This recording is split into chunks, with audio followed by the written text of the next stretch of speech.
Good afternoon, faculty, friends and family, and most importantly, soon-to-be fellow graduates.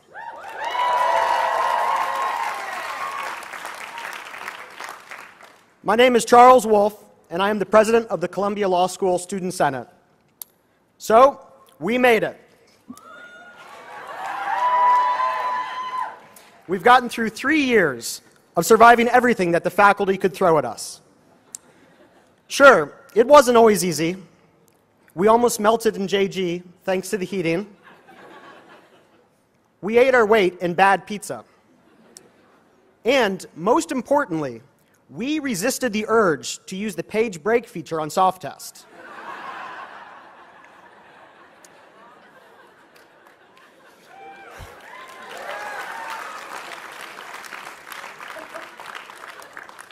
But at the end of the day, we've gotten to this point together. Never again will we find ourselves 1 week before an exam suddenly realizing that there isn't an outline on the G drive. Nor will we find ourselves in the exhilarating position of having Professor Strauss call our name at 9 in the morning and ask us to recite the contents of a footnote to a note case found in the supplement to the casebook. Nor shall we feel that primal fear that only comes after you're sweating out a response to an answer in class, and a wave of relief washes over you as you see that your friend is sending you some much-needed help on GChat. And then suddenly, the Wi-Fi signal fails, leaving you defenseless against the oncoming questions. Now, I don't want the guests in the audience to think that law school is all a crazy, stress-filled nightmare. Exam period definitely is one. But the rest of the experience can actually be quite rewarding. And I think that we're all the better for it. I'd like to emphasize what I think is the most important benefit that we're taking with us as we leave the building, other than a lot of Westlaw highlighters. Our relationships. Law school has taught us the importance of friendship, both to get through the past few years, but more importantly, going forward. I look out at this group, and I don't see future partners, judges, legislators, and so on. Sure, some of you will go those routes, but not everybody. Instead, I see a group of my friends and colleagues, people that I've been to hell and back with. At law school, we learn that we need to rely on each other, whether by lending a classmate notes when their alarm clock broke, by sharing an outline that we prepared last semester, or by taking the bullet for a fellow student when the professor calls someone with your same last name and you're forced to answer because they remain completely silent. Yes, I'm looking at you, Guy Wolf.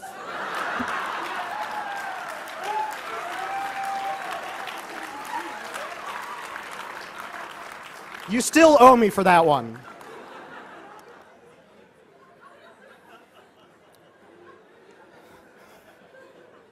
Not only did we all go through law school together, but we did it during a very unique and unpredictable time. We're the class that started when the economy crashed all around us, and many of us are still dealing with the repercussions of that event. What is significant about this fact, however, is that no matter how bad things got, we never turned on each other. There was no Hobbesian state of nature in the halls of JG, no hiding books in the library, or other cutthroat tactics that movies said describe law school. Instead, I think we've all grown even closer in the midst of the uncertainties in the legal market, and we need to remember to continue to do so. While the picture is not completely rosy, it is getting better, and we have to keep looking out for each other. Now, I know I wouldn't have been able to get through law school, maintaining my positive outlook on life, without the help of all of you. So I'd just like to take a moment to express my personal gratitude to my family, to my girlfriend, and to each of you for making my 3 years an unexpectedly fun event. I hope that you'll take my advice seriously when I suggest that we stay in touch, no matter where we're going off to, whether it's through impromptu bar review reunions or just grabbing a cup of coffee together, now that we can no longer rely on student services for our afternoon fix. You're a great bunch of people, and it has been an absolute honor to go through law school with all of you. Thank you very much, and congratulations.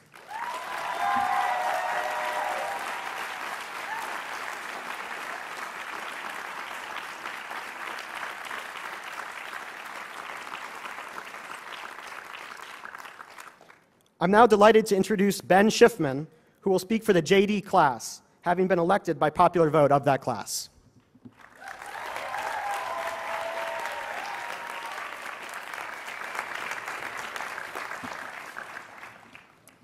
Well, Charles is right. Class of 2011, we have come a long way in these last few years. When we first arrived, we were naive 1Ls, afraid of the giant statue in front of the law school, and confused about the difference between a contract and a tort. But now we are knowledgeable, confident graduates who might still be afraid of that giant statue in front of the law school, and, at least for me, might not know the difference between a contract and a tort. But we were busy these last few years, busy with important work like italicizing periods, becoming acquainted with fertile octogenarians, and unitalicizing periods. But we also expanded our minds with serious books and articles, with serious titles like Taking Rights Seriously. Thought that was funny. Taking Lefts Seriously. Taking Takings Seriously, and of course, Taking Rights Seriously, seriously. All actual article titles. And we had to do all of this while applying for jobs during the greatest depression since, well, the Great Depression. With all of this going on, we were understandably busy and understandably upset sometimes. Why were we working so hard when at times, it seemed like the only legal job we could get was jury duty? Well, you get it now. And I can't even get jury duty. Maybe I'll get picked one day. Well, class of 2011, over these last few years, we rarely took time to reflect. We never really put things in a broader perspective. And this is just as hard now when we're about to rush off to the next urgent thing in our lives, the bar. Or, well, the bar. But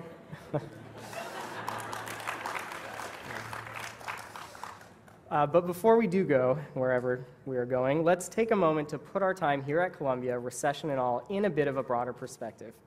Consider this, class of 2011. When this great university was founded in 1754, the average person in the world was no better off in terms of living standards than the average person of 100,000 BC. If you were to graph living standards over time, they would remain essentially flat for a period longer and older than the oldest surviving languages, older even than Marvin Churlstein.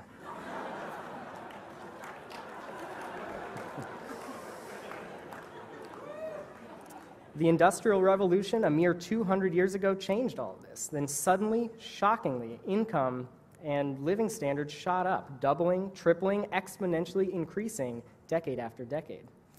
Those of us with student loans will find this a little familiar. Yes, essentially everything we can see in front of us today has been invented and manufactured in the vanishingly small time period from the founding of Columbia till today. And in this time, humanity has generated wealth that the founders of Columbia could not have dreamed of. We now have computers that let us talk face-to-face with one another across oceans. And if you're an LLM, you can even do this in the library.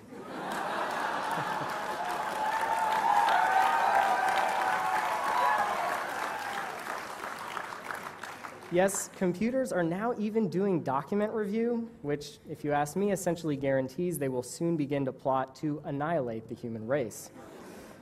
But until then, the pace of growth, opportunity, and innovation continues relentlessly upwards, not unlike our blood pressure after 3 years of Famiglia pizza.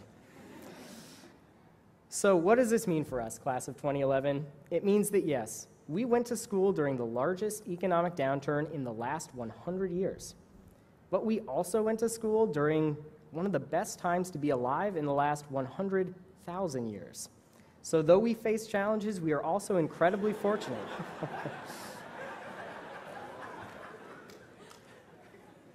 It's true. So we do face challenges, but we are incredibly fortunate because we are alive in a period of plenty and graduating from a venerable institution that has provided us with many opportunities that the vast majority of humans to ever live in the history of the world could only have dreamed of. And so now, to paraphrase Spider-Man, with great privilege comes great responsibility. Because consider this, class of 2011, there are many people in this world that, unlike us, are not better off than they would have been as an average person in 100,000 BC. And for them, things are not exactly looking up. To give just one example from my own area of focus here at Columbia, our laws continue to encourage the burning of fossil fuels that poison the air, melt ice caps, have the potential to devastate food and water supplies, and even to drown entire nations. Yes, the world is full of incredible problems. We all know that. But as Columbia graduates, we have incredible power to address them. When I look out at your faces, class of 2011, I see people who will fight for environmental justice. I see people who will create the financing for the next generation of wind farms.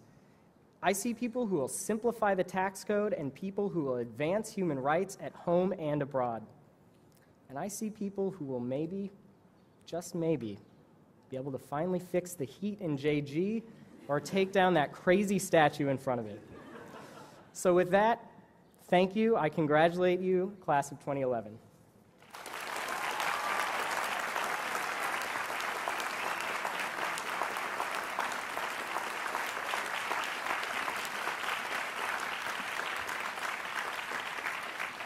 And now I am pleased to introduce Bryn O'Brien, who will speak for the Master of Laws and Doctor of the Science of Law class of 2011, having been elected by popular vote of those classes.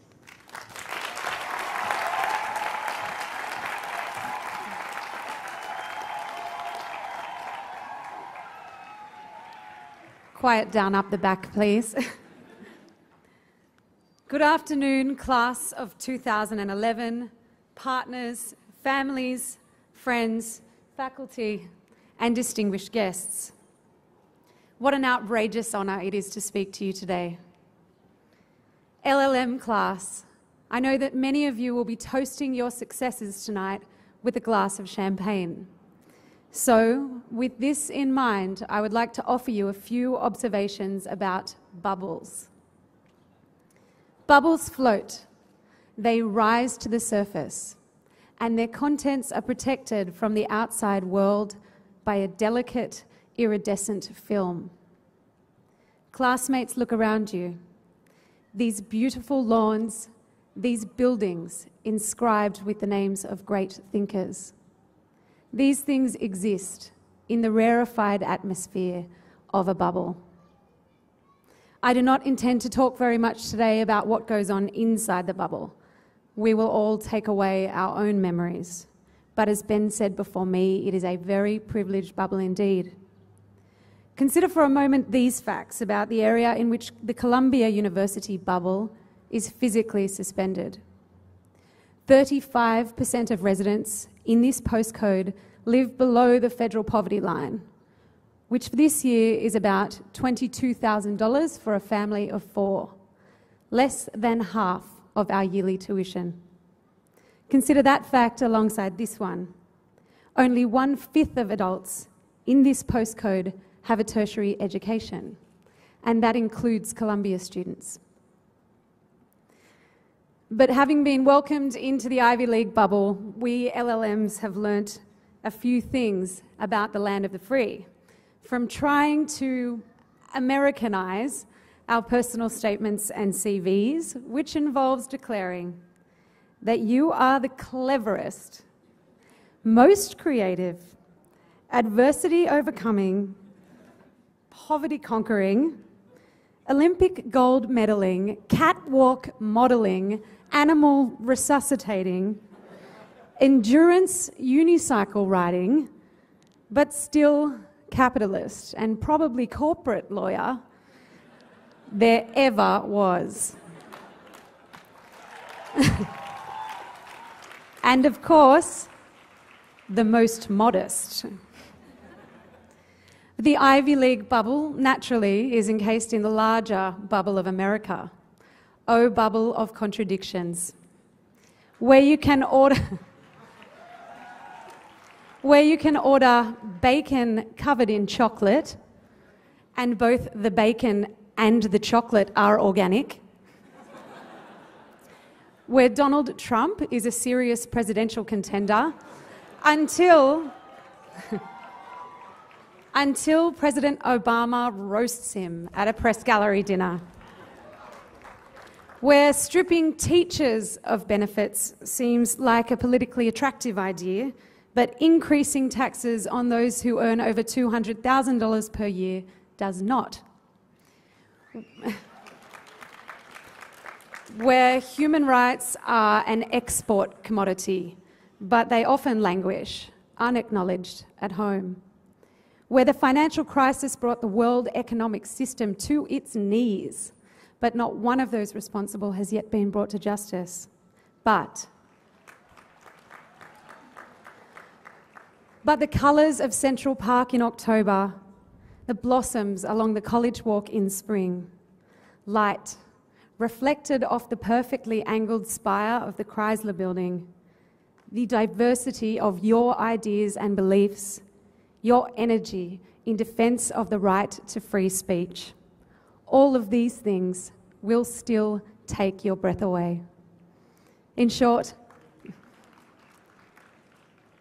America, you confuse and confound us. Sometimes you worry us, but we love you nonetheless. Some things happened these past 9 months outside the magnificent, mesmerizing bubble of America. The Arab Spring, flooding in Pakistan and Australia, the devastating earthquake in Japan. For some of us, the loss of family members, and for others, the addition of new ones. My LLM classmates, having one foot outside the bubble, were drawn from its safe harbour, and I am proud to say, offered each other support and love. But here's the thing about bubbles. They do not last forever, and therein lies their transcendent beauty. Ladies and gentlemen, this bubble, the Columbia LLM, is just about to burst. I say this with some sadness, but also with the knowledge that what lies outside the bubble is extraordinary and exciting. The challenges we now face may be terrifying, they may be overwhelming, but our time at Columbia has equipped us to better face them. Classmates, now is the time to burst out of this university, this city, this country, into the immeasurable opportunities of the world of 2011 and beyond, like fireworks exploding across the sky. Congratulations, LLMs, and thank you.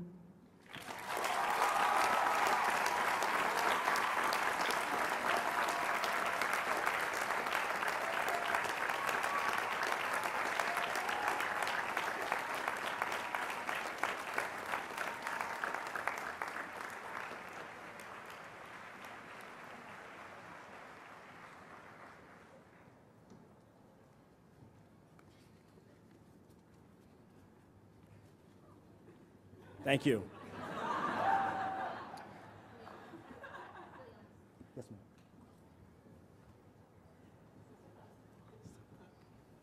This is not mine. Good afternoon, fellow graduates, faculty, and friends.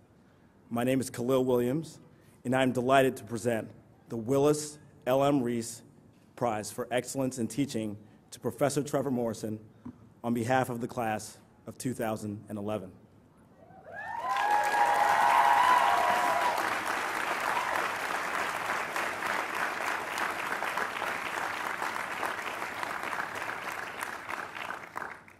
I wanted to take the time to thank all of our family members for their support throughout the years. To my parents, Mom and Dad, thank you so much for everything. I will never be able to repay you for all the money you've given me.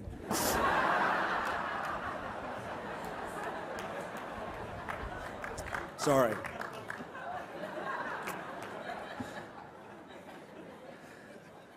I was actually a bit reluctant to take this introduction gig, but Dean MGK said, and I quote, "It would be a really strong statement about Professor Morrison's skill set to be introduced by the person who received the worst grade in federal courts." Speaking of skill sets, most would argue that Professor Morrison is extremely qualified to win this award.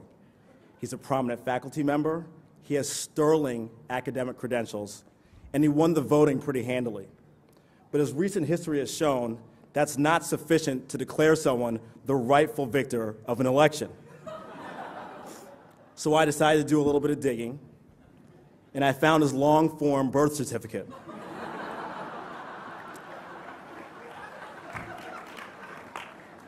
And it turns out that this guy is from Canada.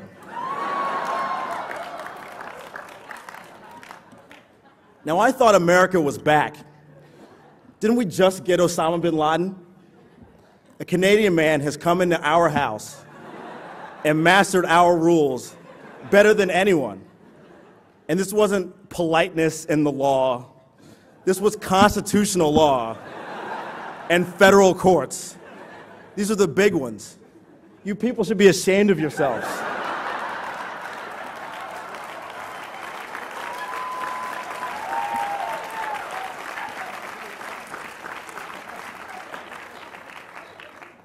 In all seriousness, Professor Morrison is an extraordinary asset to Columbia Law School, and the award could not go to someone more deserving. He cares very deeply about his students, and he goes through great lengths to enrich our academic experience. Any of us could go on about his many qualities, but I'd just like to touch on two of his best attributes. First, Professor Morrison has given a tremendous amount to our lives outside the classroom. This year, he was an auctioneer at the PILF auction. He's moderated numerous panels, organized symposia, and even played point guard for the beloved Dean's Cup faculty basketball team. That's Columbia's Steve Nash, if you will. Regrettably, the faculty team has outperformed the students' Dean's Cup team in recent years. Second, inside the classroom, Professor Morrison is always looking up. And what I mean by that is, no matter how wrong your answer is in a class, he finds a way to make it seem plausible. But in order to do so, he leans up and he looks back. And you'll notice that the farther he leans back and looks up, the more wrong your answer is. But because he's so brilliant, and perhaps so Canadian, he politely makes sense out of our nonsense, and to use his words, turns the chunky into smooth. Professor Morrison.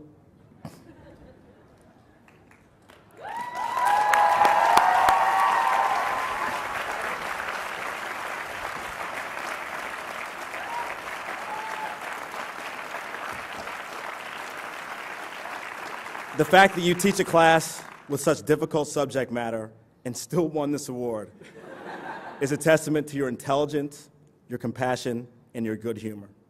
Thank you for all your contributions to our class and to the law school. I'm incredibly honored to present you with the Reese Teaching Prize.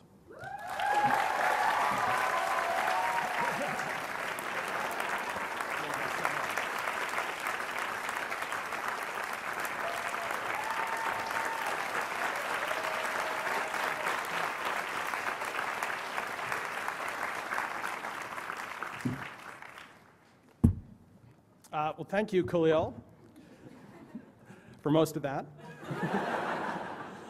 And thanks to the class of 2011. It really is a tremendous honor, and I'm deeply honored to receive this award from you.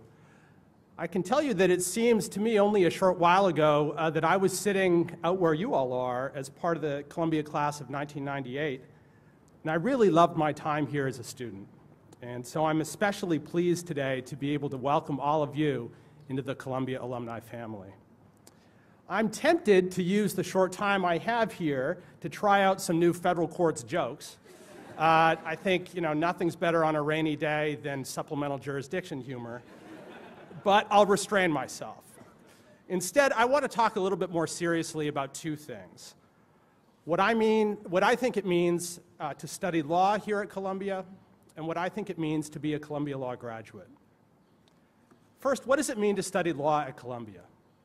All the best law schools in the country admit entering classes brimming with incredibly talented and accomplished people. That's true here at Columbia, but it's true elsewhere as well. The question that all schools have to face is what to do with these people during just the few years that they spend studying law. There are a range of different approaches a school could take.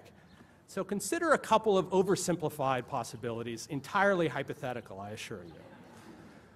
One is to think of law school essentially as intellectual demolition. On this view, whatever somebody did before law school, indeed whoever they were before law school, basically needs to be wiped away. The goal of law school is to strip away their pre-law misconceptions and then to rebuild them from scratch as lawyers. To pick a film reference from well before your time, and before my time too for that matter, this is law school as depicted in The Paper Chase, whether or not it ever existed in reality. I don't think that's our goal at Columbia. Law is a rigorous field of study and a serious profession, to be sure, but it's not brainwashing. One of Columbia's greatest strengths, I think, is the incredible intellectual and cultural and political diversity of the people who come here to study law. We don't seek to strip all of that away. We instead try to give you the tools to excel in the law in a way that best fits your own unique talents, values, and interests. Well, another approach a law school might take, pretty much the opposite of the paper chase model, is to treat entering students as though they already have everything they need to excel in the law simply by dint of their native brilliance and their good fortune at being admitted to a top school. This approach, which you may associate with one or another school's existing or hypothetical, is prone to various exercises in self-congratulation. The school congratulating itself on the genius of its students, the students doing the same with each other, everyone feeling they're already titans in the law just by being there. That's not Columbia either. We take the law seriously here, and so studying the law here is hard work. I hope you'll agree that it's also fascinating and can be even fun from time to time, but make no mistake, these last 3 years were supposed to be difficult. There was a lot to learn. But now that you've emerged, you've earned something that is truly valuable, a knowledge base and skill set that you didn't have before, and an entry into a profession for which you are well prepared no matter what direction your career leads. In short, a Columbia Law degree really means something. It sounds trite to say it, but it's true. But now that you have it, what follows? That's the big question for each of you. What will you do with your Columbia degree? Your predecessors have done incredibly diverse things with theirs. Columbia graduates are leaders in every part of the legal profession and in virtually every part of the world. And that's a wonderful thing and worth celebrating. Today, though, I'd like to emphasize one particular part of what I think it means to be a Columbia graduate: choosing, when you can, to work in public service. Government service is a noble undertaking, and it's also vitally important. To function effectively and fairly, to promote the general welfare as well as individual justice, to be an institution of laws and not simply of men, government requires lawyers, good lawyers. Government is a creature of law, but the laws that create and constrain government are only as good as the lawyers attending to them. And that's where you come in. In fact, that's where Columbians have always come in.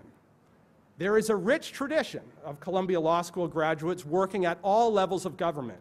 I'm sure you know some of that tradition. It dates to the earliest years of this country's history and includes past presidents, senators, cabinet members, and Supreme Court justices. But it's also a tradition that remains alive and well today. To cite just a few examples, Columbians today serve as the top-ranking lawyers in the U.S. Departments of Justice, Defense, and Treasury. They are Eric Holder, the Attorney General of the United States, Jay Johnson, the General Counsel of the Defense Department, and our guest speaker today, George Madison, General Counsel of the Treasury Department. These are hugely, hugely important roles in our government. And there are many other examples as well. The U.S. Attorney for the Southern District of New York, Preet Bharara, is a Columbia graduate. And so is Donald Verrilli, the nominee to be the next Solicitor General of the United States. Then there are Columbians who've spent virtually all of their careers in non-political civil servant positions. People like Larry Wallace, who recently retired from the Solicitor General's office after arguing over 150 cases before the Supreme Court, more than anyone else alive. And of course, there is Supreme Court Justice Ruth Bader Ginsburg, along with a great many other Columbians serving as judges on lower federal courts and state courts and the courts of other countries. Government is what it is today because of the distinguished service of these and countless other Columbia graduates. Many have worked in less publicly visible positions than the ones I've just mentioned, but their work has been no less vital. They have played a wide range of roles, including trial and appellate litigators, legal advisors, adjudicators, even negotiators. In all of these capacities, visible and less so, Columbians in government have acted on behalf of and in the pursuit of the public interest. In my view, there simply is no higher calling for an attorney. Yet before they did all of that, these people I've mentioned sat more or less where you sit today, as newly minted Columbia graduates, careers about to launch, but not yet launched. They went on to do vitally important things for their country, to be sure, but none of it was foreordained. When they sat where you are now, they were you. And that means you can be them. Someone among you may be the next George Madison, the next Preet Bharara, the next Ruth Bader Ginsburg. What stands between you and them now is time. But time will soon speed up, and key decision points in your careers will arrive sooner than you think. When they do, if circumstances in your own lives allow, I hope you'll choose public service. In doing so, you'll render honorable and vital service to your country, whether that's this country or a different one for those of you planning to return home to a different part of the world. And you will also keep alive part of what makes the Columbia Law School such a special place. Okay, all that's for the future. For today, I'll close by saying congratulations to you and to your families on all you've achieved so far, and thank you again for this wonderful award.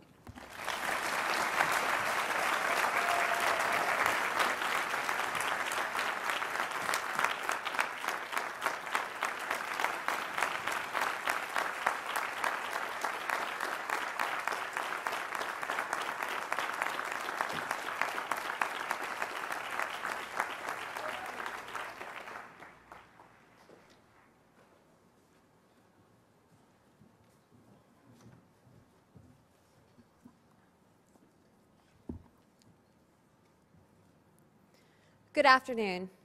My name is Tara Panatoni, and this year, Khalil Williams, Sarah Kim, Abhinav Bhushan, and I had the great honor of serving as class gift co-chairs for the 2011 Class Gift Campaign. Today, we are proud to announce that 55% of the graduating class joined the campaign by making a gift or pledge. They did so to show their appreciation for the law school and the education that they have received, but also to show their commitment to improving Columbia Law School in the years to come. The four of us would like to extend a big thank you to our class gift committee members and, of course, to all the students who helped make this year's campaign a resounding success. And finally, I would like to thank my class gift co-chairs. It's an absolute honor and a privilege to work with the three of you this year. Dean Teacher, on behalf of the class of 2011, we are very excited to present you with the Scroll of Honor, which lists the names of 201 JD students and 209 LLM students that contributed to the class gift this year. Thank you again, and congratulations to the class of 2011.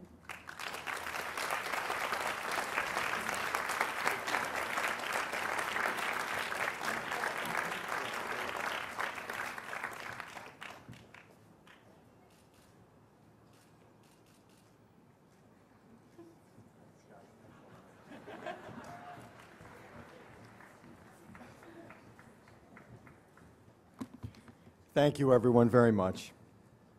Congratulations, class of 2011. This is a momentous day for you and for all of us who are here today to celebrate what you've accomplished. You're crossing an important finish line today, and you should savor the moment. It took an extraordinary amount of hard work and the love and support of your family and friends to bring you to this point. You now begin a journey into a wider world filled with exciting opportunities and important choices to make. You have an outstanding legal education to help guide you along the way. The moment is bittersweet because we miss close friends who couldn't be with us today. I want to acknowledge the passing this year of Lou Henkin, a pioneering human rights expert who was a member of our faculty for many years. We also miss Martin Ginsburg, a preeminent expert in tax law who served in our faculty years ago. Today is bittersweet also because a very special community of people is dispersing. I know you will keep in touch with each other and with the school, just as members of the class of 1961, who are celebrating their 50th reunion this year, have preserved the ties they formed here as students 5 decades ago. Indeed, members of the class of 1961 have marched with you today to welcome you into the community of Columbia Law School graduates. Please thank them for being with us today.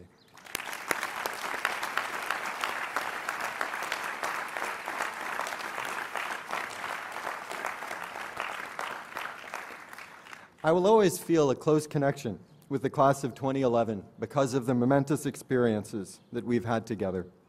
Just as the JD class arrived in August of 2008, a military conflict erupted between Russia and Georgia.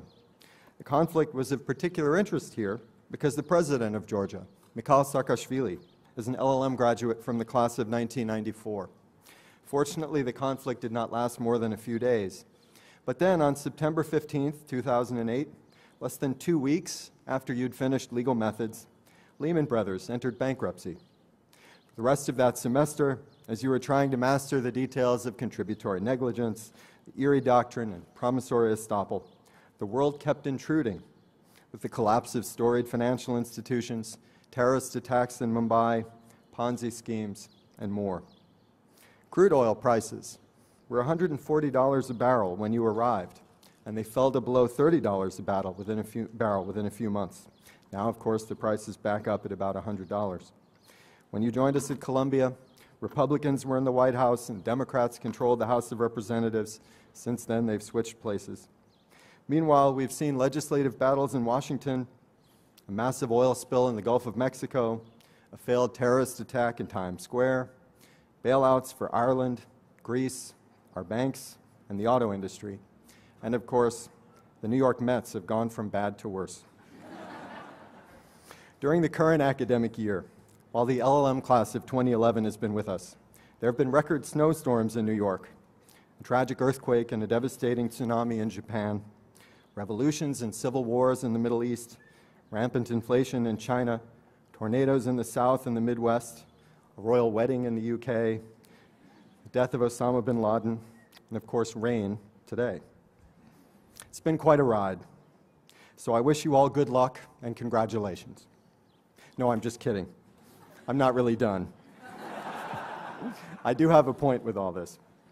And my point is that the world has made you a bit tougher and maybe a bit wiser than you otherwise would have been. Young people are naturally optimistic, and for many reasons, that optimism is justified for all of you. Your future is very bright, and you will have many wonderful and fulfilling experiences in the years to come. Graduates of this law school go on to positions of leadership in every sector throughout the world. Although the job market has been tighter for you than for most of the classes that have come before you, you will have these opportunities too. I know that you've had to work harder than some of your predecessors to find that right first job, and the school has made substantial efforts to support you. Fortunately, the job market is improving, and it will get better still. You all have many exciting opportunities ahead of you. Even so, there are crucial life lessons here. It's important for you to know that things don't always go our way, and that some influences on our life, profoundly important influences, are beyond our control. Integrity, ability, and hard work are the most crucial ingredients of a successful and fulfilling life, but there will still be twists and turns along the way. You can build a reputation as the leading expert on a particular transaction or field of law, and then the world might change so that the field is no longer as important as it was, and you need to move in a different direction. Accidents, illnesses, and even wars are also a fact of life. It's not uncommon for young people to be spared any personal connection to these harsh realities so that they are older when they begin having to come to grips with this darker side of life. If you've caught a glimpse of all this a bit earlier, it's not necessarily a bad thing. You will be wiser. You will appreciate the good things in your life all the more, and you will rebound more resiliently from disappointments. As Oliver Wendell Holmes said of his generation, which fought the American Civil War, in our youth, our hearts were touched with fire. It was given to us to learn at the outset that life is a profound and passionate thing. The Civil War, by the way, began almost exactly 150 years ago in April of 1861, only 3 years after the founding of Columbia Law School. Hundreds of thousands of people died, and others who survived the carnage of war were never the same. Justice Holmes, who was severely wounded in battle 3 times, was haunted for the rest of his life by memories of the war, and as he put it, by the honor and grief from us who stand almost alone and have seen the best and noblest of our generation pass away. It is worth remembering the hardships endured by the class of 1861, not only so that we can appreciate how fortunate we are not to face a challenge of that magnitude, but also to recognize a broader point about the importance of looking to the future and of making sacrifices today so that the world will be a better place tomorrow.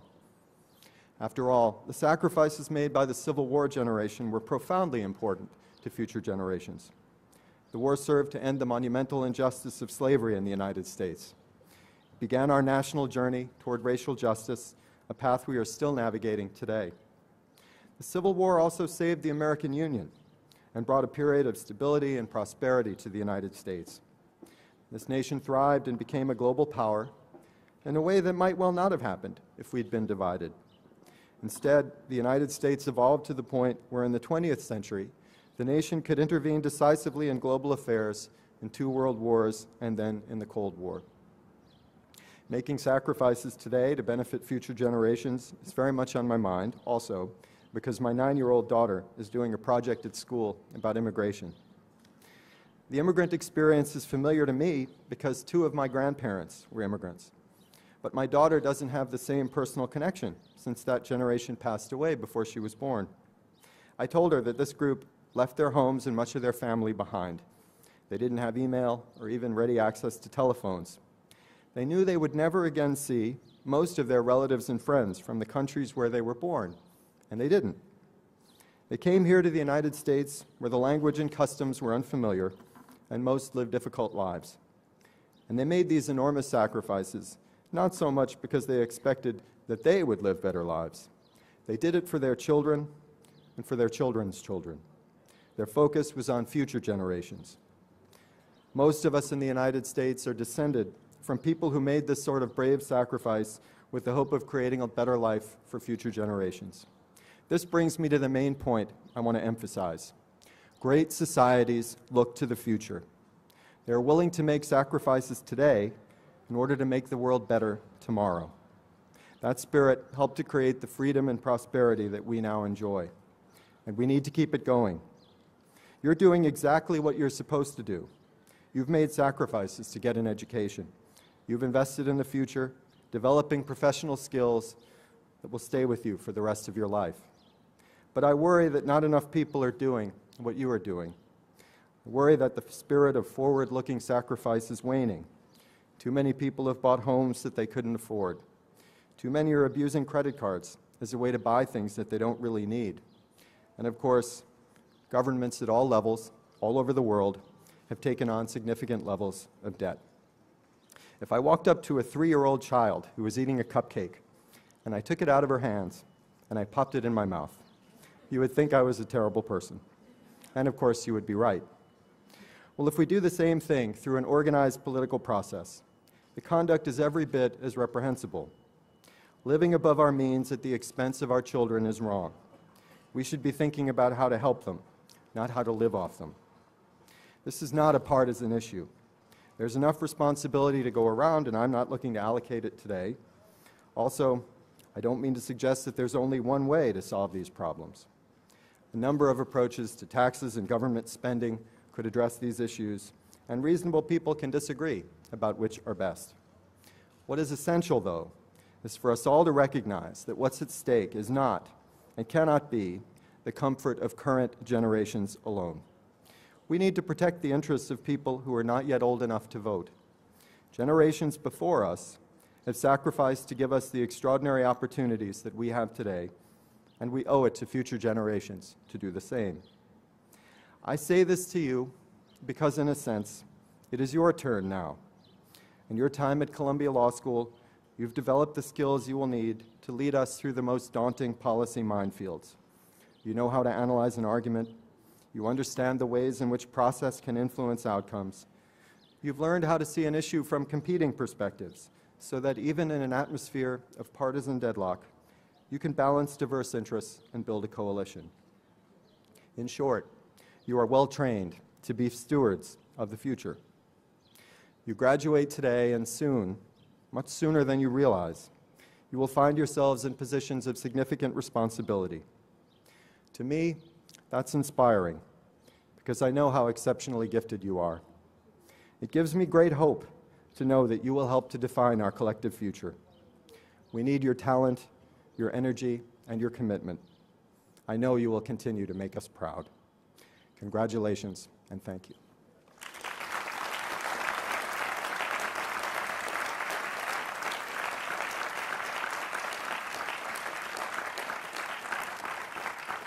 Thank you. Now, it's my great pleasure to introduce our commencement speaker, George W. Madison, from the class of 1980. George currently serves, as Trevor told you, George currently serves as the General Counsel of the United States Treasury Department. Before entering public service, George was the General Counsel of TIAA-CREF. Before that, he was General Counsel of Comerica and a partner at Mayer Brown. George has an extremely distinguished track record of leadership in both the public and the private sectors, and is also a very loyal friend to the school. I can also tell you that George is a terrific boss, which is something I know from my colleague Robert Jackson, who worked for him at the Treasury last year. We're very fortunate to have George with us today, so please join me in welcoming our keynote speaker, George Madison.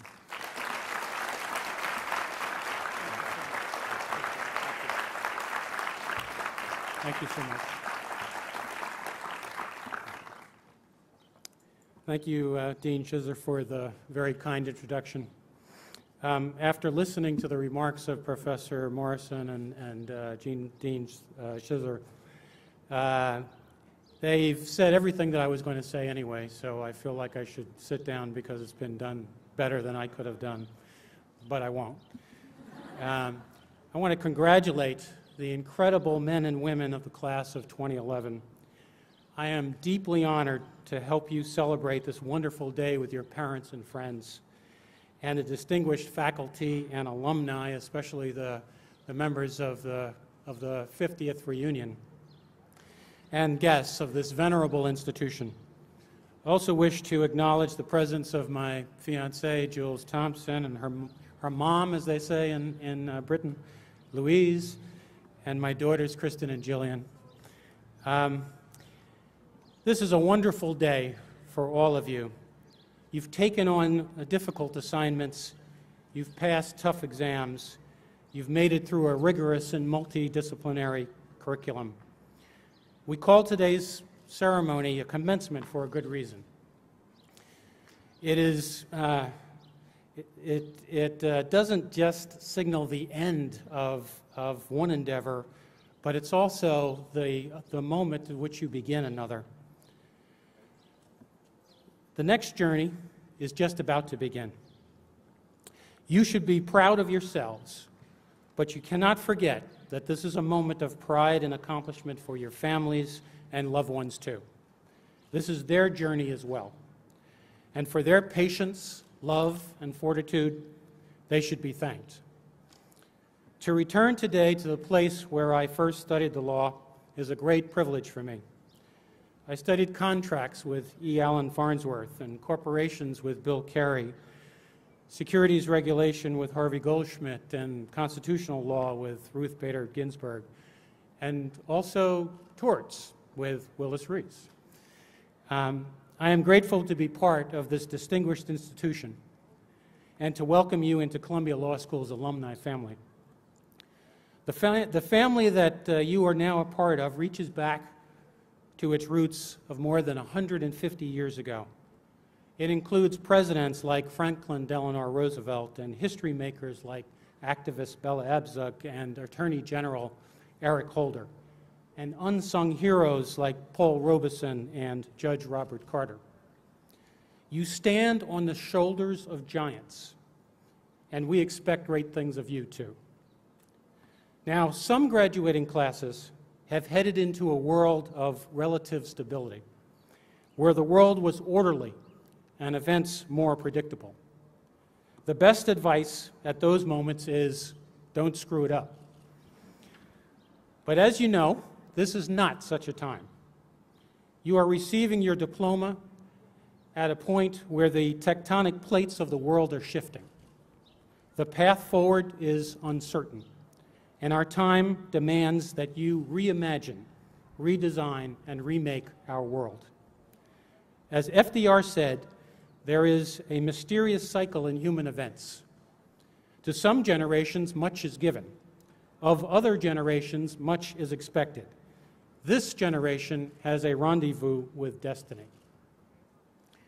When I was preparing this speech, I thought back to the moment more than 30 years ago when I sat in one of those seats and listened to someone of importance speak. And I want to tell you what I remember from that speech. Absolutely nothing, except congratulations. Not wishing that trend to persist, I have tasked myself with providing you with a few nuggets of advice based on my experience for your next 30 years.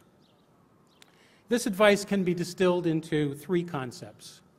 First, you are an exceptional group of people. Continue to be exceptional. You have received an outstanding legal education and have great opportunities ahead of you. While your talent is a privilege, there is also a heavy price to pay for it. Second, your background imposes on you the obligation to lead through public service. Finally, to be effective, leadership requires unwavering adherence to the highest standards of integrity, ethical conduct, and character. As I look out at you assembled here today, you are, by any reasonable measure, the most accomplished and qualified graduating class in the storied history of Columbia Law School. The competition to be admitted has steadily increased. Given the long line of Columbians who have contributed so significantly to this country and to the world, this is quite an accomplishment.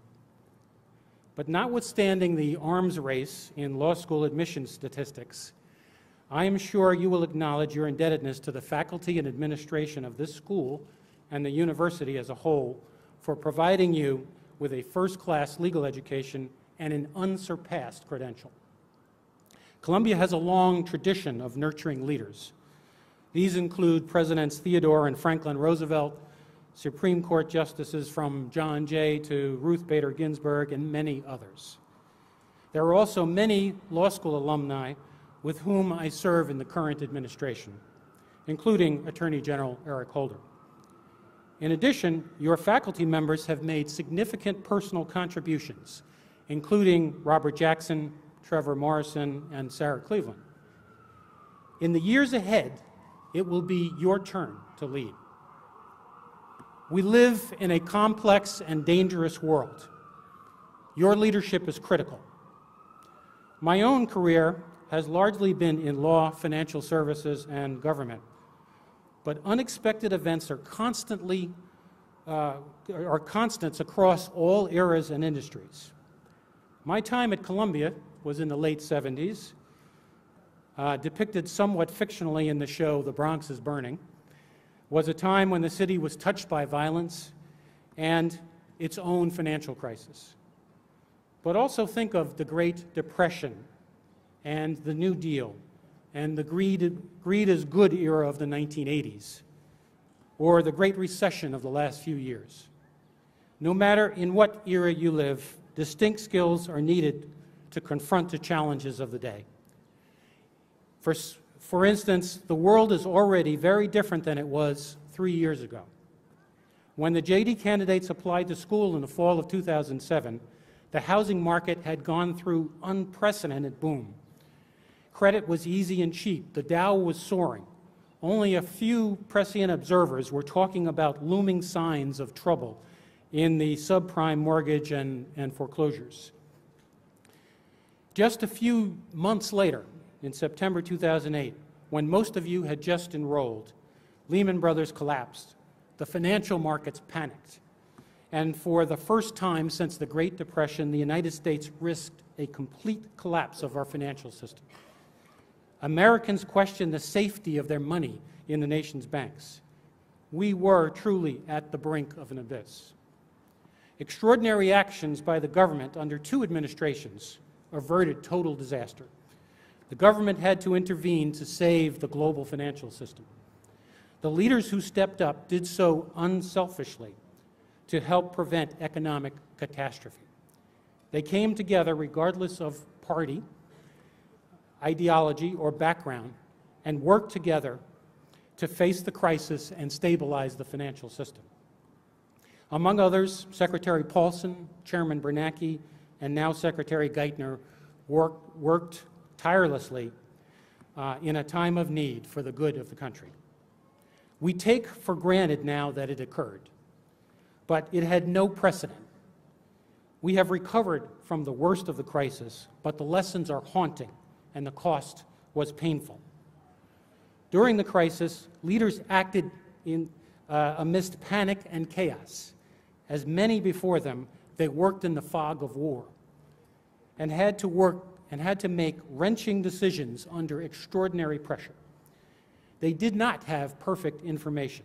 Indeed, because of the lack of integrated regulation prior to the crisis, they had to rely on fragments of information when making hugely consequential decisions.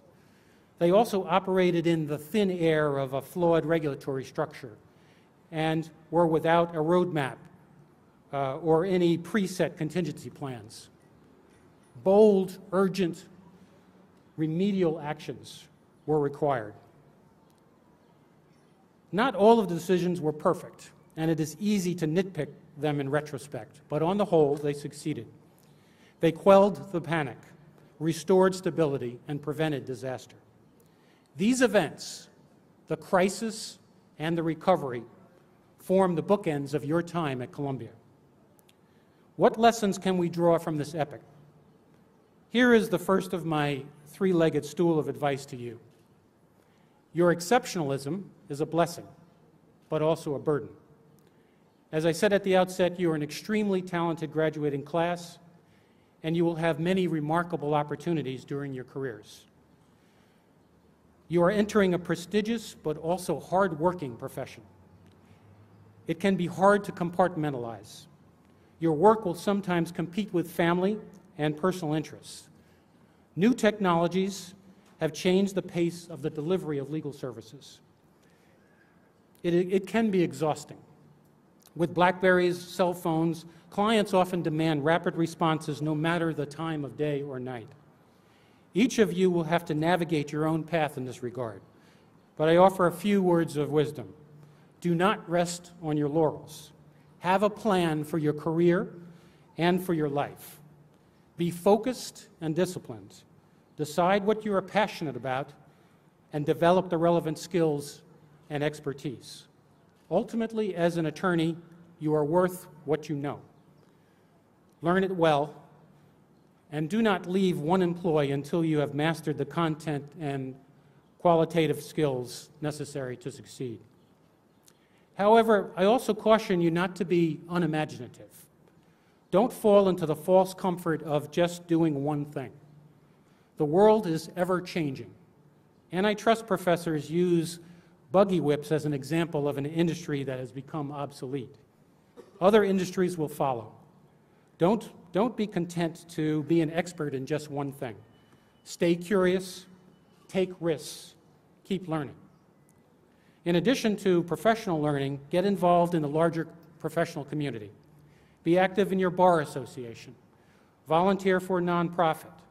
Participate in your local town government or place of worship.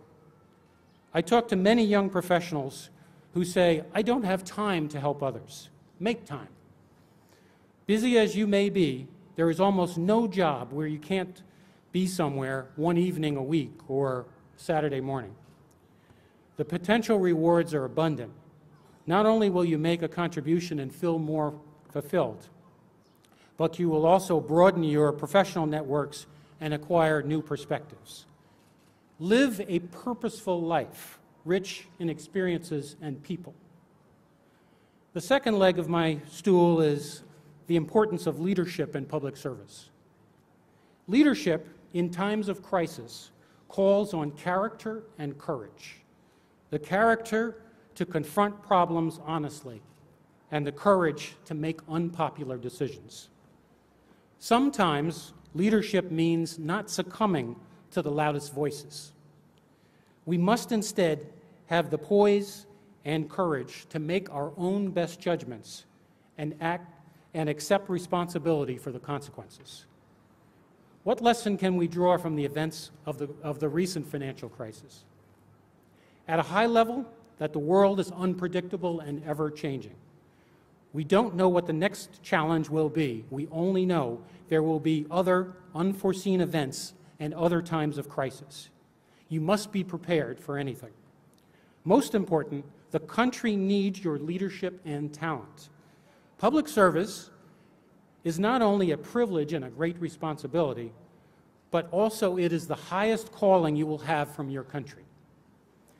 Your skills and education uniquely qualify you to serve your country for a short period of time or for your entire career. The rewards may be more intangible than the public sector, but it is honorable, consequential, and essential to our system. You should view public service as an act of citizenship. The final leg of my three-legged stool is integrity and ethical behavior. Without these, nothing else matters, and the stool falls over. Leadership is practiced by example.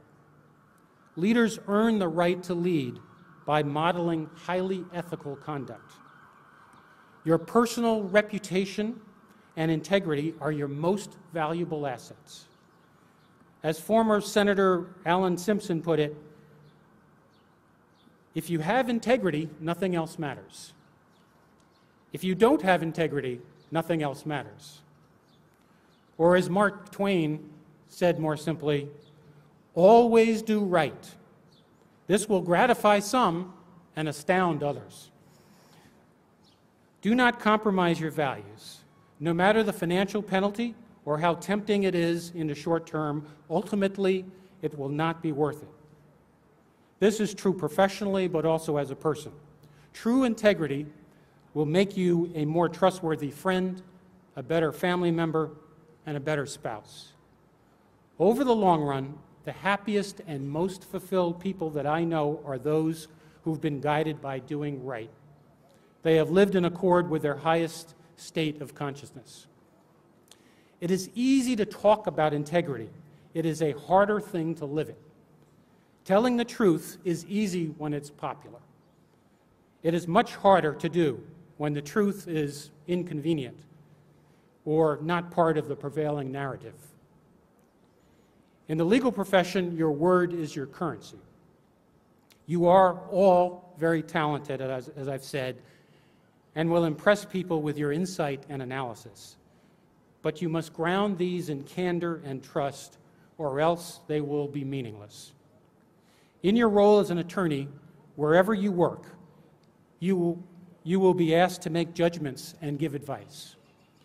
Some questions will be black and white, like what font size is required for filing a brief in the Second Circuit. Now, I don't mean to belittle important questions, but the more frequent, the more interesting, the much harder questions will be the shades of gray.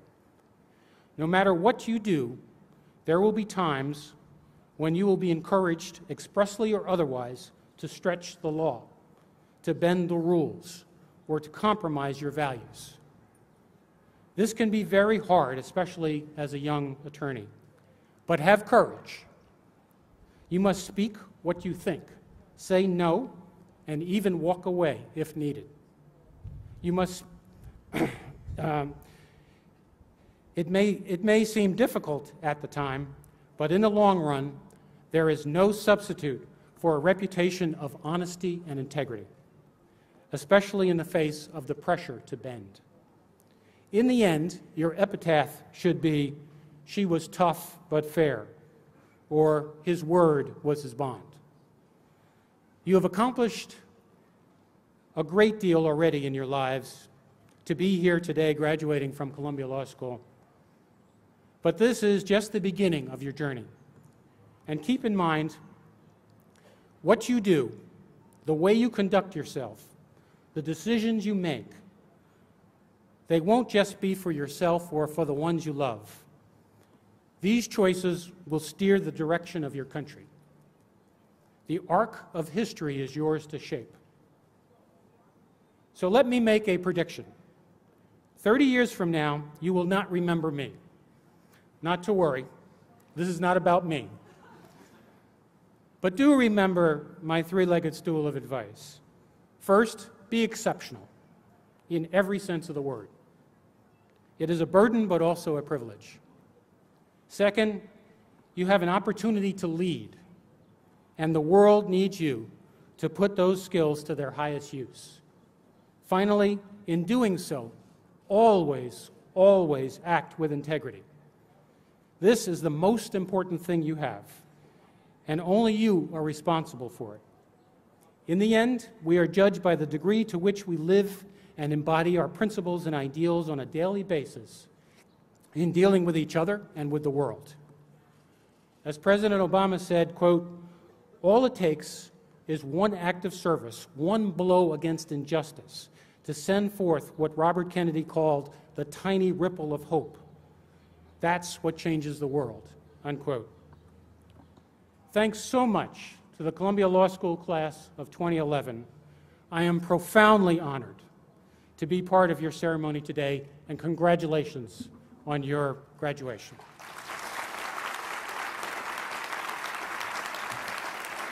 Thank you.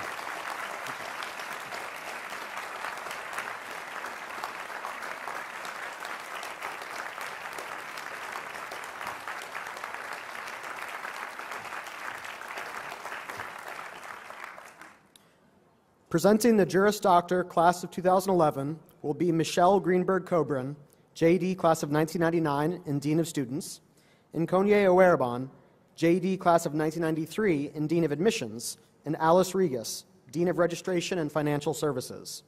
They will be followed by Sylvia Polo, Dean of Graduate Legal Studies, who will present the Master of Laws and Doctor of the Science of Law classes of 2011.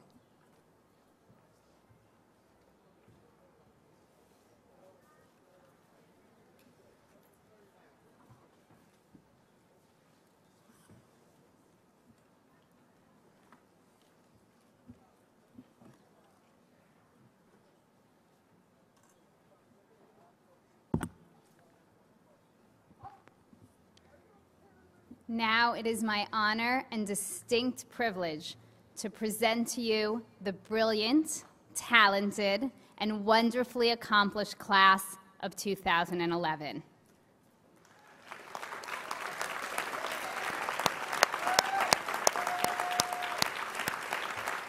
Nathaniel Adams. Sheila Ruby Adams. Monisala Adefolalu.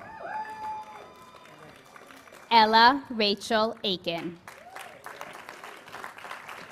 Devin Payman Aluvian. Jeremy Michael Alexander. Pierre Alcadra. Rebecca Faith Allen. Nathan Allen. Uchechi Amadi Ihibuzur. Emily Joy Amick. Brenna Lynn Anatone. Anna Marie Hayase Anderson.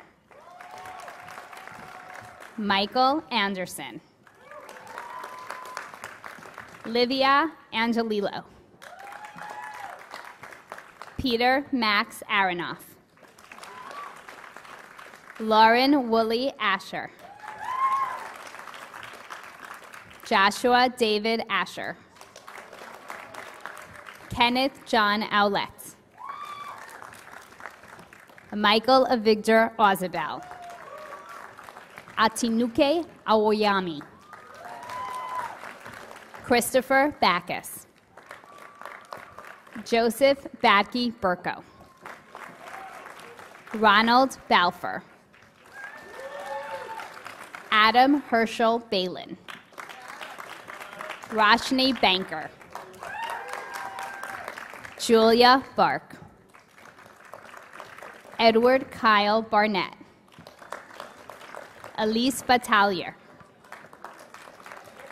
Jennifer Eden Batterton. Ilana Deborah Bensel. Erica Marie Berg. Jonathan Berry.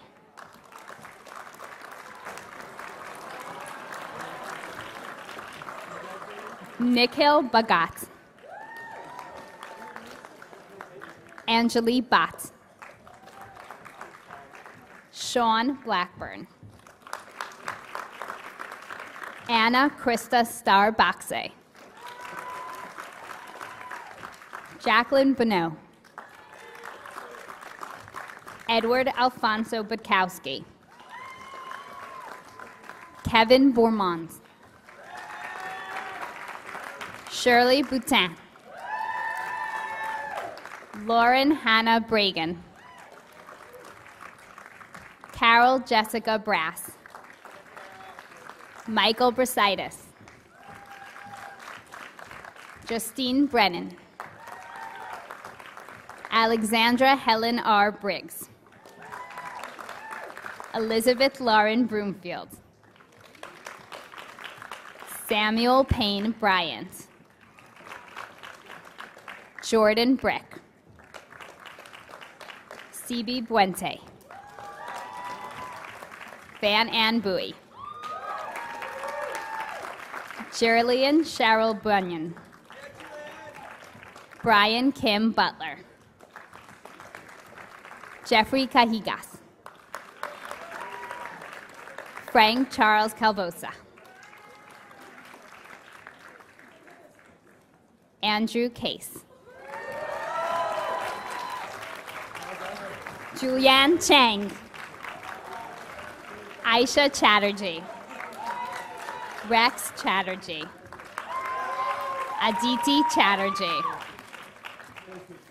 Karen M. Cho. Angela K. Chen. Zupin Chang. Anthony Chang. Prashant Kennekasavan. Frank Chintoya. Michelle Cho. Ming Chi Chu. Justin Chung. Marvin Jacques Sine. George Cisneros. Justin Conrad Clark. Timothy Adrian Cohan.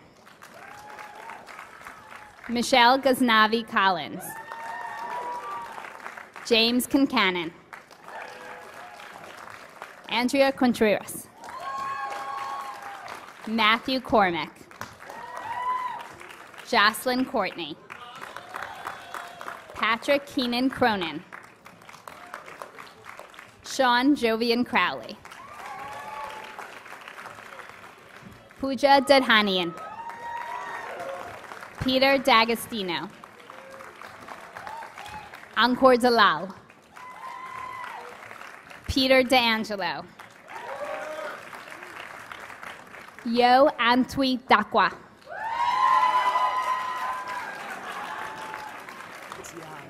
Paul Davis.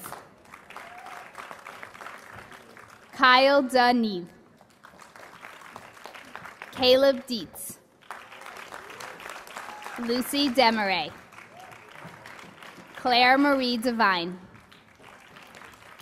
Simran Dillon. Diego Armando Diaz. Christina Mary Diekman. Erin Deers. Michael L. Dingen. Xiao Xiao Dang. Brian Patrick Donley. Levy Downing. Stephanie Nicole Duff O'Brien. Robert Peter Durning. Keith Adelman. Caroline Catherine Elkin. Adrian Lee Ellis. Sylvia Ray Ewald. Emily Farber. Melissa Farber. Ashraf Faraj. Christopher Anthony Fasano. Ria Katrina Ferrandez. Rachel Fisher. Kinara Flagg. Nicholas Anthony Flatt. Carolyn Elizabeth Fleetwood. Yitzhak Fogel. Nicholas Seth Nestafali. Catherine Forhan Delabovi. Mariah Elizabeth Ford. Joseph Forderer. Isaac Ralston Foreman. Daniel Allegretti Freeman. Jonathan Aaron Friedman. Edward Frischling. Patrick Gadsden. Matthew Gigliotti. Lauren Grace Gallo. Elizabeth Gates. Benjamin Anthony Gianforti. Lisa Ann Ginta. Adam Gogan. Lauren Deisher Goikovich. Roman Gilbert. Eric Leal Gomez. Jessica Jamie Gottlieb. Andrew Gradman. Anne Elizabeth Grant. Jeffrey Greenberg. Keith Baum Greenberg. Murray Ian Alexander Gregerson. Robert Griffin. Benjamin James Grossman. Jonathan Guerra. Ciara Mary Guthrie. Angela Hammerich. William Hamilton. Yijin Han.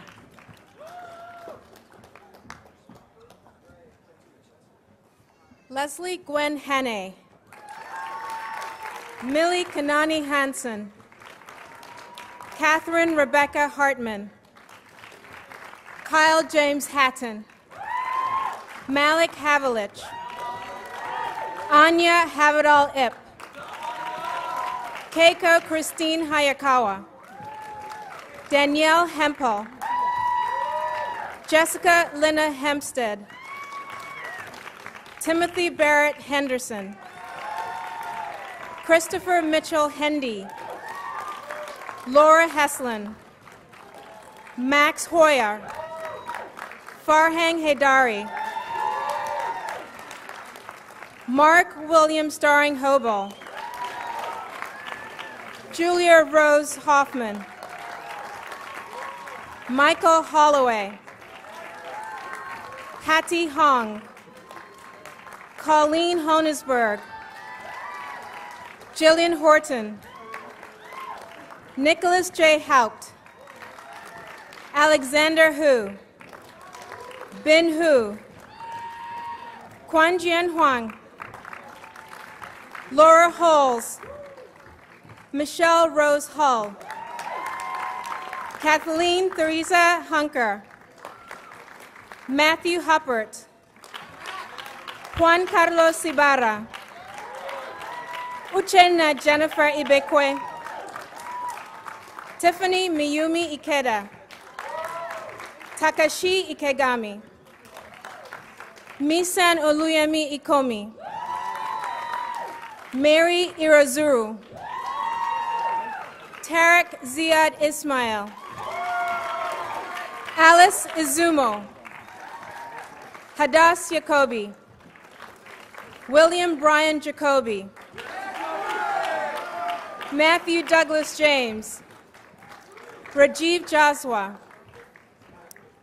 Ian Alexander J, Boshan Ja, Carl Frederick Johansson, Gregory Johnson, Jessica Kahn, Harley Antonia Caldas, Philip Kaminsky, Matthew Yale Kane, Jaya Kantapudi,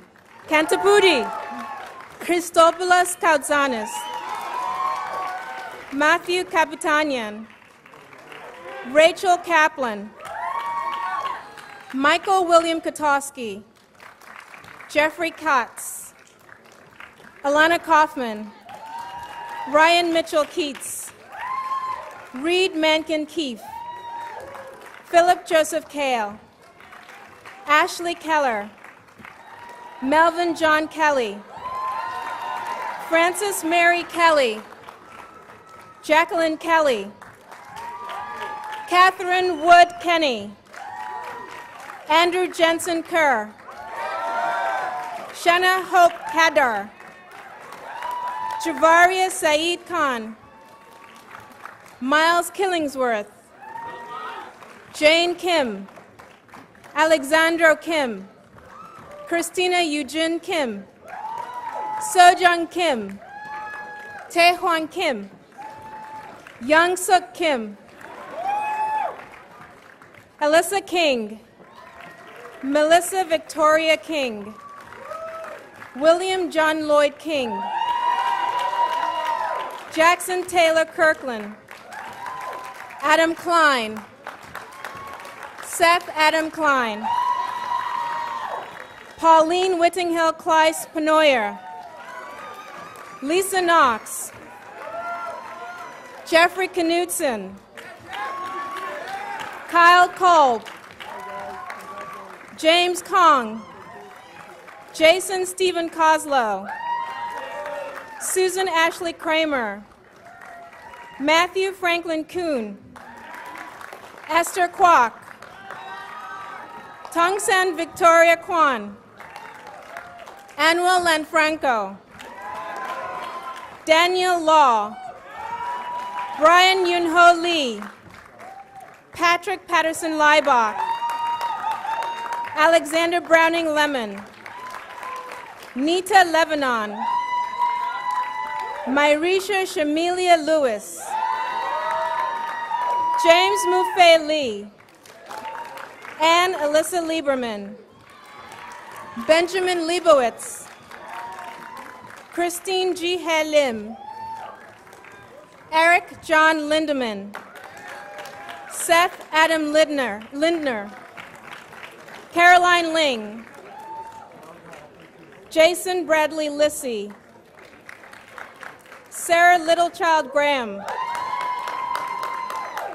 Valeria Marisol Lopez, Oscar Louis, Joseph Yochen Liu, Louis Lupinacci, Jenny Ma, Chien Sen Ma, Joshua Allen Mabry, Stephen Thomas MacArthur, Catherine Malone, Justin Mann, Diana Marmer, Kendra Lynn Marvel, Elise Noel Matthews, Helen Elizabeth Mayer, Andrew McCormick, Jamila McCoy, Geyer Russ McCracken, Jennifer McDougall, Melissa Marie McKellen, Michael McGinnis, Jennifer McGroarty,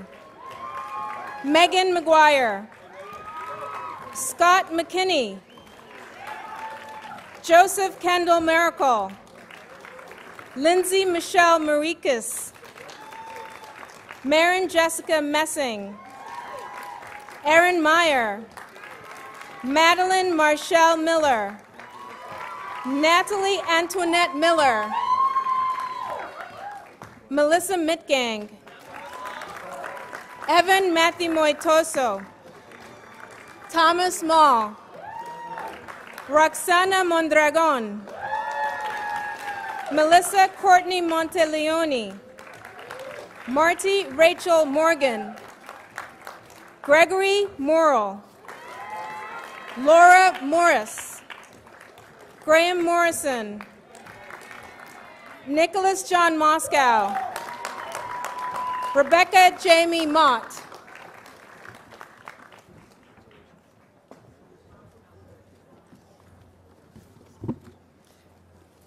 Celia Mueller, Stephen Michael Mungavin, Mark P. Musico, Tejas Nipunarachanya, Maria Nesginova, Sean Matthew Nelson, Rebecca Newmeyer, Walker Samuel Newell, Yulia Neyman, Ree Nee, Latif Mohammed Noorani, Ryan Jeffrey O'Hara, Natalie Michelle Orr, Priscilla J. Orta Wenner, Nicholas Andrew Ortiz, Michael Irvin Overmeyer, Elizabeth L. Page, Jacqueline Andrea Palma, Tara Elizabeth Panatoni, Bibek R. Pandey, Michael Nolan Penfill, Michael Shane Papadakis, Ryan James Parietti, Yeon Park, David Thomas Parkinson, Parvan Parvanov, Ruchi Anil Patel, Christopher Michael Payne, Caitlin Sumner Peel,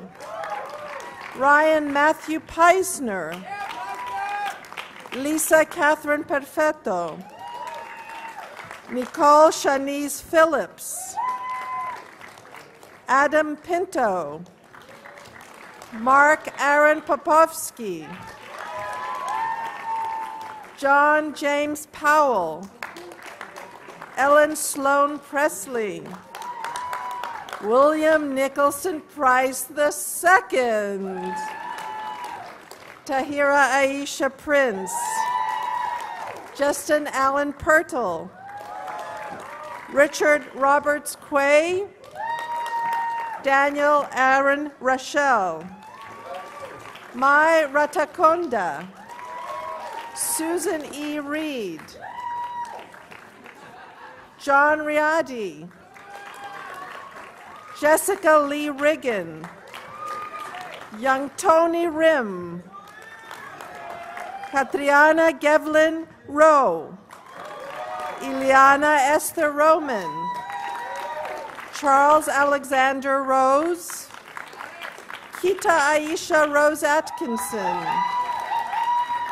Lauren Michelle Rosenberg, John Thomas Rothert, Catherine Marie Russ, Vanessa S. Rutman, Shanti Elizabeth Sadler, Zachary Sapphire, Christine Ann Saul,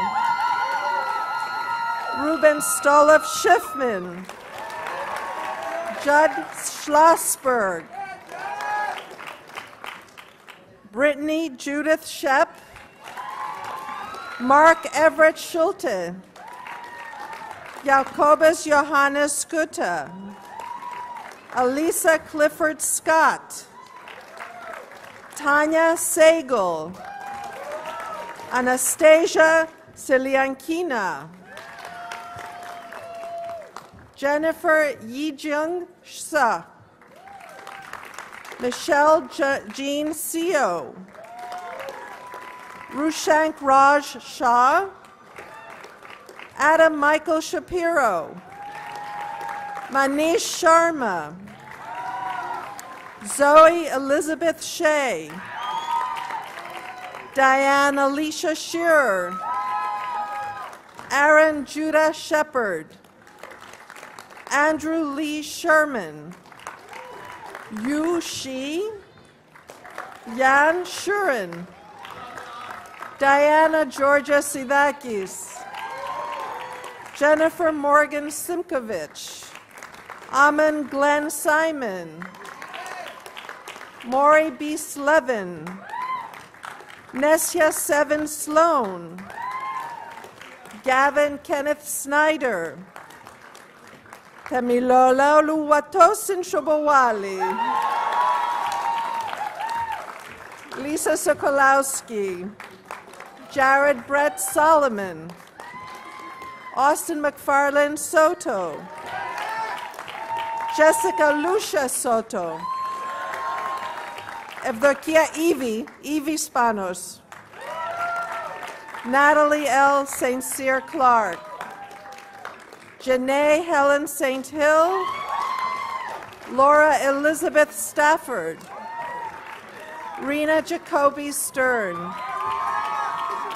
Matthew Shears Sternman, Heather Lukey Stevenson, Caitlin Tara Street, Brittany Lynn Sukinik, Paul Robert Sullivan, Ann Klibaner Sultan, Rodrigo Surcan dos Santos, Laura LeVay Swanson, Kate Montgomery Swearingen, Nicole Anastasia Tague, Vincent Tan, Ari Lieb Taub, Lauren Nicole Thompson, Scott Patrick Thurman, Sonia Lawrence Tan, Lauren Danielle Tolton, Michelle Garke Tong, Stephanie Lynn Train, Emily Twittenstrand, Alexander M. Ubayez, Tanvir Vahora, Christine Ann Van Hammersveld, Kathleen Ann Vermazen Radies, Andre Vrabi,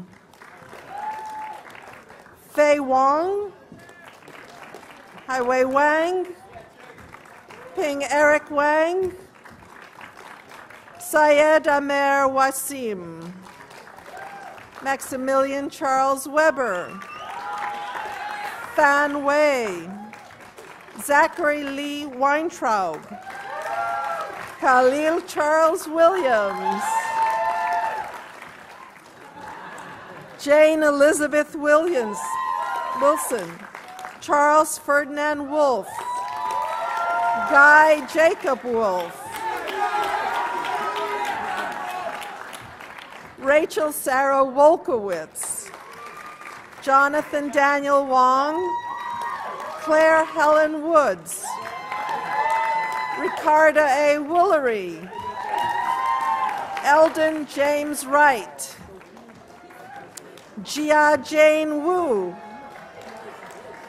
Denise Yablanovich, Shiching Jamie Young, Go En Yoon, Yuan Min, Sun Hei Yun, Rosa Erandi Zamora Gutierrez, Zui Shui Cassie Zhang, Yinang Zheng, Daniel Zharkovsky, Lena Zhou, Emily Chenru Ju, Xinping Zhu. It is my honor and distinctly great pleasure to present to you the Columbia Law School JD class of 2011.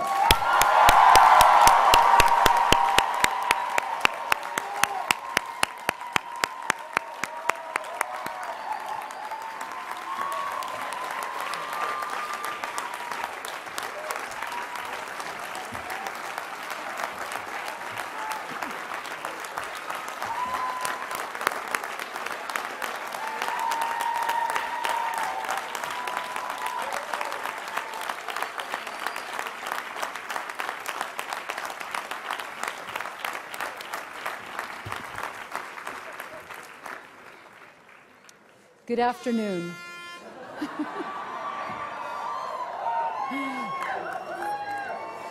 Good afternoon.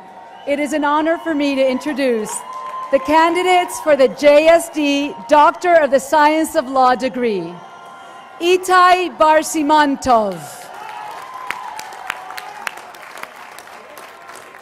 Sangyop Kang. Congratulations to Itai and Sangyop.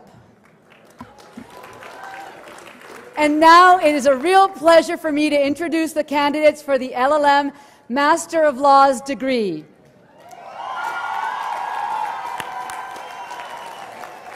Leila Alejandra Abdul, Jamie Abrams, Chia Agadi, Meredith Ann Ahern, Shabarika Ajit Kumar, Ufoma Barbara Akpotairi, Eva Maria Aronovich, Daniela Arrese, Camila Machado da Assunção, Julia Catherine Atcherley, Edith Opeti, Daniel Baker, Ina Vine Bansal, Guillaume Baratzon, Natalia Barrera Silva, Guilherme França Bajos, Aditya Dhananjay Basrur, Martin Andreas Berchtold, Dustin D. Berger, Anirban Bhattacharya, Abhinav Bhushan, Surya Binoy, Jan Bodenkemper, Lucia Borjas, Pedro Buliosa Gonzalez, Daniel Michael Braun, Louis Alexis Brett, Juan Carlos Burgos Carvajal, Augusto Cáceres, Elizabeth Calzada y Oliveras, Francesco Cámpora Gatica, Cao Shu, Shemila Caron, Francesca Carrozza, Ana Paula Vilela Carvalho, Lucy Cavelti, Milka Hasiotti, Chen Jinghong, Chen Huiji, Chen Wanting, Chen Ying, Chang Xin, Ricardo Santiago Chirinos, Yong Hun Cho, Tomasz Chechviesh, Gabriela Crestani Claro, Giovanni Colantuono, Eran Davidi. Carolina Gisuza Andrade Santos. Davina de Vlaisauer. Leonor Díaz Córdoba. Tilo Dil. Anthony Desaro. Sarah Elizabeth Alexandra Dalton Sporovsky. Ning Dong. Jordan Dresnick. Koray Dugansioglu. Christine Trinidad Duque. Emena Efiotor. Estefania Eliseche. Maria Elvong. Omar Elzorkani. Graham Irian. Gideon Evanor. Olga Fiedina. Carolina Fernández Blanco. Renata Fialo de Oliveira. Jacopo Figus Diaz. Asaf Fisher. Alexi Foucault. Nicola Franceschina. Lorenzo Freddi. Remy Fréon. Nana Rebecca Frischling. Francisco Gándara Lois. Paulo Macedo García Neto. Jesús García Moncada. Leonardo Gianni. María Goicochea. Flavio González Ponce Sodré. Gong Weiliang. Kazumitsu Goto. Christopher Govey. Roman Dario Graf. Sigrid Grasner. Guan Yingda. Eileen Guney. Thorbjörg Gunnlaugsdottir. Alok Ashwani Gupta. Denis Guzilov. Yoshko Habe. Audrey Haj. Jose Alberto Aito. Eric Hallengren. Nahal Karimi. Miranda Harrison. Joseph Hart. Tal Havkin. Sarah Hedblum. Chris Helfeld. Wataru Higuchi. Andrea Hohener. Joseph Holtz. Junse Hong. Xuan Di Shong. Hu Mi Miao. Hu Wenjing. Toshio Ibaraki. Madoka Ida. Risa Ishikawa. Niti Jen. Fidel Jaramillo Paz y Miño. Prasangi Madhushika Jayachandra. Lukas Jelinek. Emma Johansson. Marco Jung. Eva Kellen. Mandar Kagde. Dimitrios Kalivas. Rohan Kaul. Nandini Kaitan. Samir Koza. Natalia Kim. Sarah Kyung Il Kim. Sonia Alexa Kiesling. Fabian Klaber. Timon Klein Brunsfort. Arnold Koger, Stanley Koch, Dmitry Kolomits, Olena Kotko, Caroline Kuipers, Nitu Niki Kumar, Laurelene Lesu, Aaron Lazary, Daniel Laudicio, Ka Ling Karen Lee, Sung Bum Lee, Jacques-Henri Léo, Samuel Chanyan Leong, Yvette Onheng Leong, Eran Levy, Nirit Lotan, Li Zhe, Thaisa Makafehi Likachi, Jamie Chai-Yun Liu, Lin Liang Rong, Lin Meng Wei, Lin Yan Hua, Liu Zuyin, Liu Xiafei, Zafira Atira Lubis, Ekaterine Lomtatidze,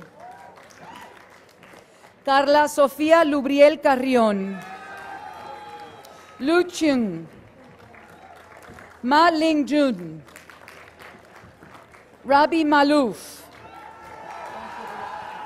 Kate Mathy McLeod, Nicolo Mainoni Dintignano, Pedro Faya Ponches Malta, Fiona Mangan, Laura Maniero,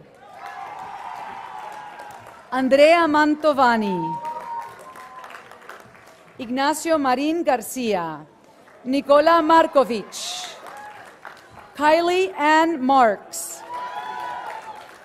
Carla Martinez, Abriti Modgal, Martin Mayandia, William McMillan, Christian Mead, Edgardo Mendoza, Mang Ching Kai, Carlos Mesa, Sharania Mitchell, Roslyn Yvonne Maloney, Jakob Molsbichler, Daphne Monwire, Mikiharu Mori, Berit Christina Moristaka, Maria Mustakali, Lucas Michael Mueller, Albert Muriuki, Eyal Nachshon, Patrick Sean Naff, Luis Fernando Sendai Nakandakari, Chontida Nawajarun,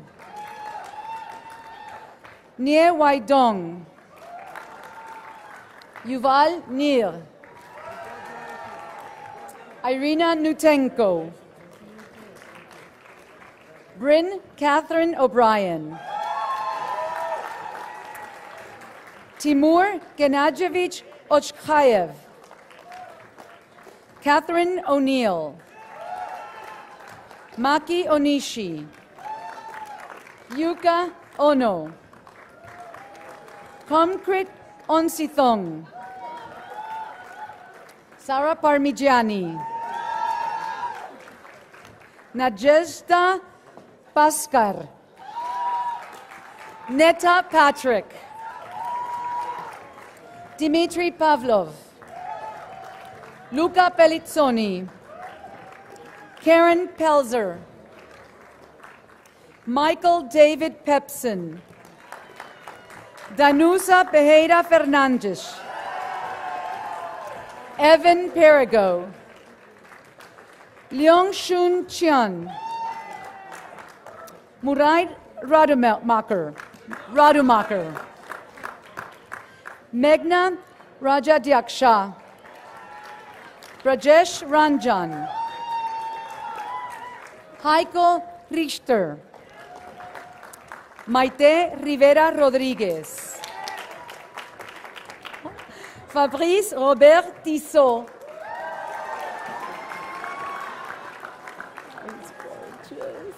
Deborah Rocha. Mark L. Rockefeller.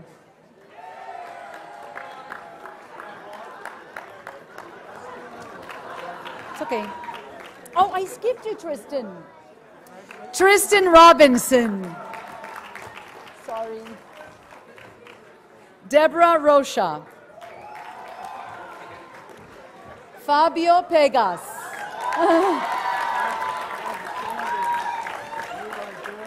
Isabel Rusle. Sasha. Masahito Saeki. Masua Sagiv. Rodrigo Copque Salinas. Mariko Sawayama. Brunos Bardellini Cosi. Gianpaolo Scandone. Marcus Schönknecht. Natalia Cerón. Eyal Shavitsky. Priyadarshini Shetty. Dongwon Shin. Monica Silverwood. Miji Song. Felix Stang. Gustavo Moraes Tolagli. Claudia Elizabeth Stubi. Hidetaka Sumomogi. Kazuaki Taketomi. Linda Tanks. Tang Lin. Roy Tannenbaum. Tao Ying Ying. Barichat Tanapat Paibun. Judith Toledano. Tong Ji. Marco Tony. Temple Chinadum Uchebune. Masaki Ueno. Anne van Zebruk. Nichaya Vanisorn. Irene Velandia Rodriguez. Gisela Victoria Villida. Mark Visker. Johannes von Billerbeck. Alex Yinson. Dustin Wallace. Kim Xiaowen Wong. Amy Ward. Yoshinori Watanabe. Matthew Windsor. Wu Jinfeng. Tianin Xiang. Xing Kai. Yohei Yamada. Yuta Yamasaki. Yang Fan. Ye Ho Yang. Yang Yuanqing. Masahiro Yano. Takuya Yasuda. Ye Tao Ye. Ping Chi Bobby Ye. Jeffrey Ewan. Ruben Zandvliet. Ignacio Zapiola. Binat Semach. Zhang Jie. Zhong Wei. Zhu Yilan. Eduardo Tsukeli.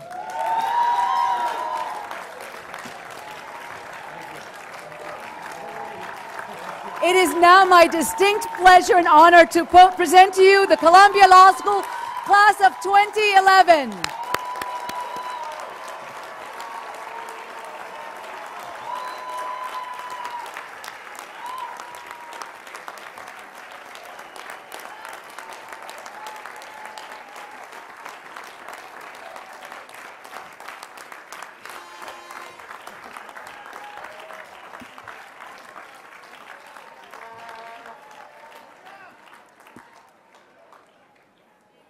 Congratulations, class of 2011.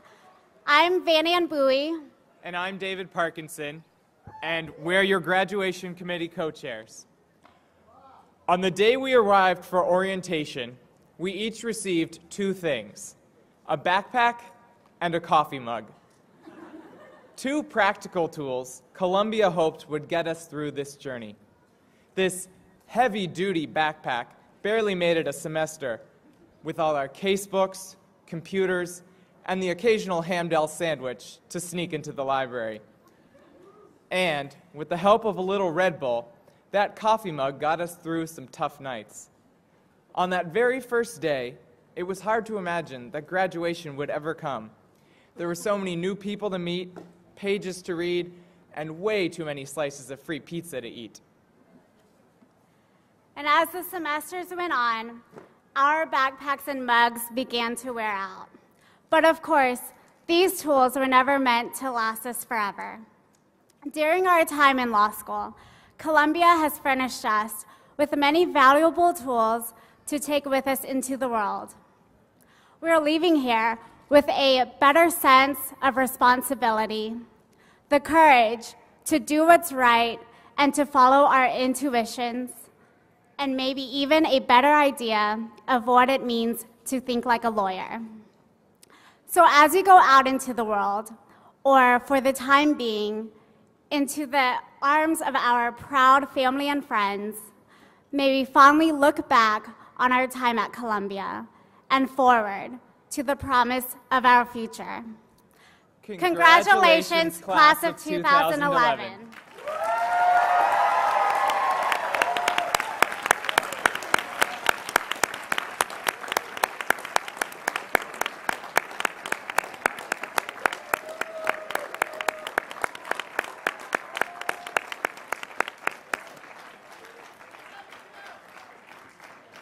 We are pleased to invite all of our guests to join the class of 2011 for a reception on Revson and Counsel Plaza and in Jerome Grain Hall.